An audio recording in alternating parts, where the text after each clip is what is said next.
আসসালামু আলাইকুম সম্মানিত ভিউয়ার্স।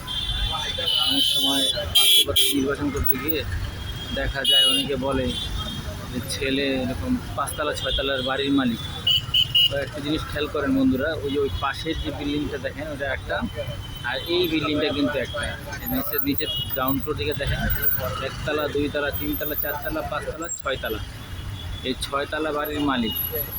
বাড়িটার অবস্থান দেখেন, এই দেখেন বন্ধুরা এর অবস্থান। ওই যে পাশের বিল্ডিংটা, এই যে পাশের বিল্ডিং আছে কিন্তু দেখেন, পাশের বিল্ডিংয়ের পাশে এই হলো বাড়ির অবস্থান। এইটাও একটা বাড়ির যদি বলে যে ছেলে ছয়তলা বাড়ির মালিক, তাহলে কিন্তু কিছুই করার নাই। এটাই কিন্তু সত্যি কথা, বাস্তবতা, যে এটা ছয়তলা বাড়ির মালিক। ছয়তলাটা দেখছেন বন্ধুরা, এটা ভালো একটা বিল্ডিং। এটা একতলা উঠাতে যে টাকা লাগবে, এই ছয়তলা উঠাতে তার এই টাকা লাগবে না। এটাই বাস্তবতা ঢাকা শহরের। দেখেন কতটুকু স্কোয়ার ফিটের জায়গা করছে, পাঁচতলা ছয়তলা।